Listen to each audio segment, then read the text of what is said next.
Beyond Sustenance, Automobiles, Planes, and Trains, Addendum 2 on mental health. I had a friend who reached out to me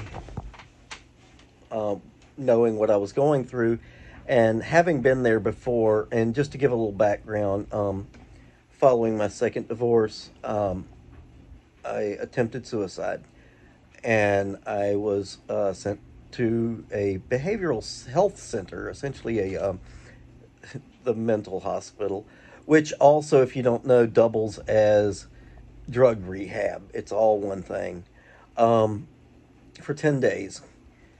And, speaking to my therapist, I told him, I said, this is the worst thing I've ever been through this year.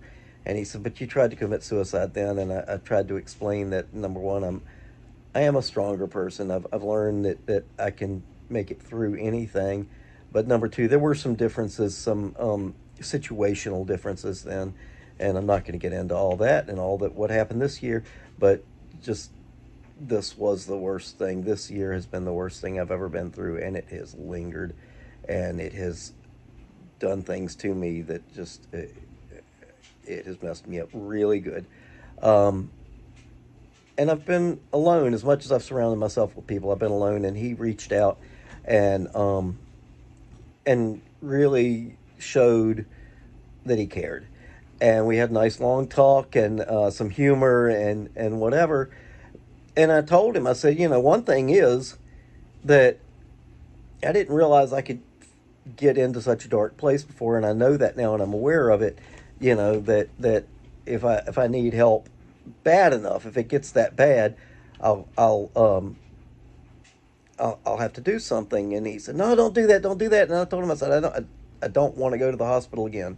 And I'll get into that in just a second. Um, but part of what's made this so bad is that I have lingered just outside that for so long. Just hit bottom and deal with it. If you can hit bottom and then start going back up, it's great. But 8 months of hell is hard. And it's just like the car accident I was in. That the week of really being in a lot of pain and disoriented from the concussion and all that, that was bad. I'll do that again in a heartbeat compared to a year later having the minor problems that just never go away.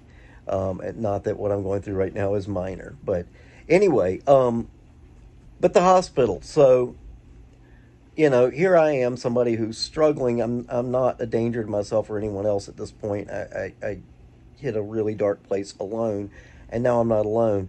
But I can't have shoestrings. I can't have music or communication with the outside world other than limited phone calls. Um, I can't go outside and get fresh air. I can't exercise other than walking down these short halls where you can't even get any good momentum going. My diet is messed up. So, I'm diabetic and high blood pressure, and all of those things are getting worse in this hospital.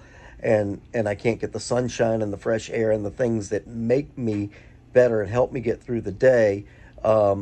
Because in this hospital, you've got people who are drug addicts and alcohol abusers, and you've got people who can't bathe themselves and who have severe problems just functioning in life. And then you have people like me and my roommate who have an issue but are otherwise reasonably well functioning adults. And we're all treated the same rules, same extreme rules, same schedule and structure and everything. And they're just checking boxes. They're just checking. When you get committed, they look at the 18 hospitals and which ones have beds, and they tell the sheriff, this one has beds. It could be an hour away, it could be 6 hours away. They haul you there, and the insurance company says this person gets 10 days, and you get 10 days. If you need three, if you need 20, you get 10 days. And when I was in there, there were 20 some others, and I and one other person were the only first offenders.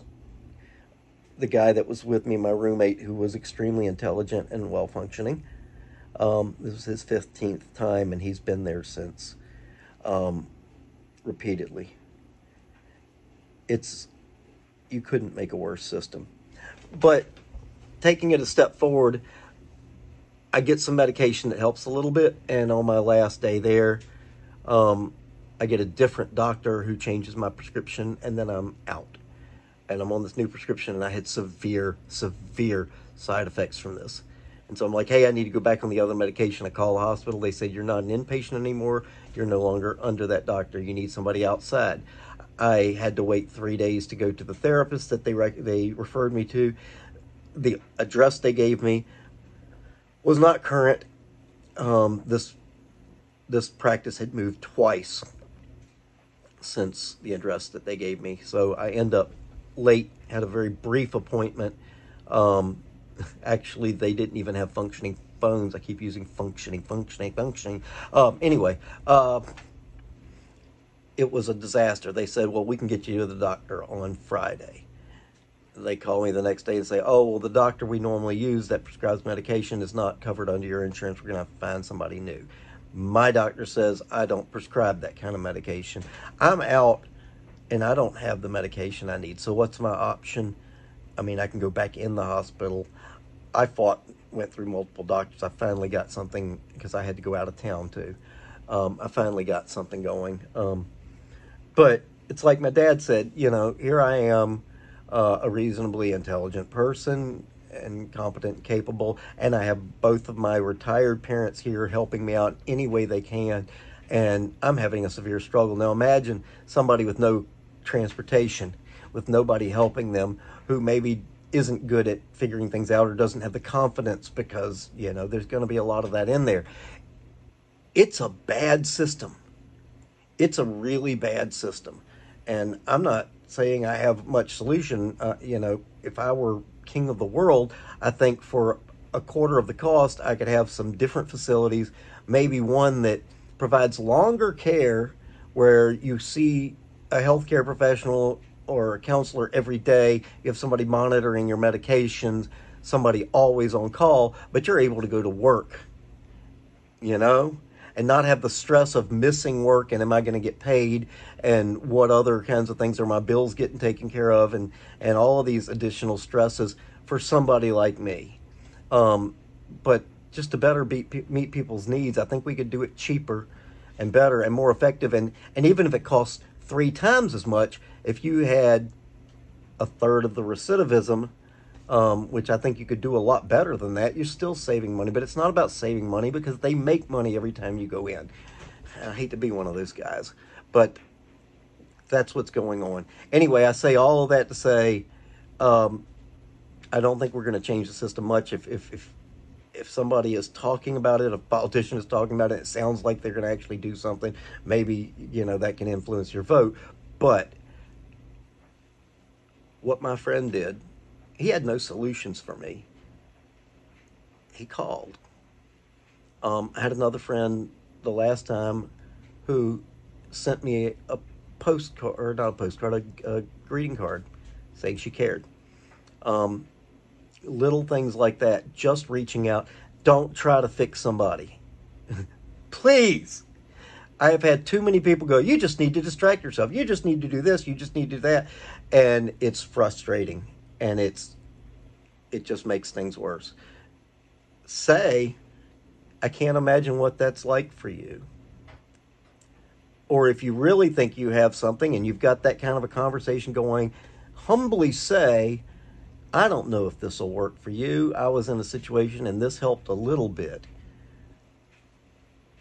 But mainly it's just whatever you can do to support, and look for opportunities to show you care. I was ice skating the last time I had a big problem and mentioned to some friends that my money was really tight, and this one thing I had as an outlet wasn't working. They bought me a gift card to the ice rink. Meant the world to me. Here I am years later. I will never forget that. Any little thing you can do. And as for people who are in that situation, try everything. I humbly give advice, and I will say that when you're really going through a long depression, that you'll find that if you do turn a corner, the fact that things are going well helps you to do things to make it go even better, and you get better and better, and these cycles happen. So create a cycle if you can. Give yourself 3 little things to do. It can be washing the dishes. It can be paying the water bill. Make them little and achievable. And this is all I have to do for a successful day. Give yourself a fourth that if you're really doing well, you can do this, and then stop. Because the other thing that'll happen is if you start doing a lot, you do more and you realize at the end of the day, I've done a million things, I'm exhausted, but there's a million more I can do. So come up with four. Three is a successful day. Four means you got to stop and watch a movie or go for a walk or do something unproductive. That's one big thing that I have found. And, you know, staying active and also allowing yourself to have emotions. Don't act on an emotion. Don't make any big decisions. If you are angry, tell yourself, I'm angry. I'm allowed to feel angry. It's a human emotion and it's temporary. All emotions are temporary. So feel it. Do not act on it. And that's all I've got. I mean, you want to talk, give me a call. But my few tidbits, I'm not a healthcare professional. I'm not a mental health professional. But I just wanted to enlighten people who don't know about the system. I wanted to give a couple of tips to those who are on the outside and those who are on the inside. And, you know, just you never know what somebody's going through. To be kind. That's all.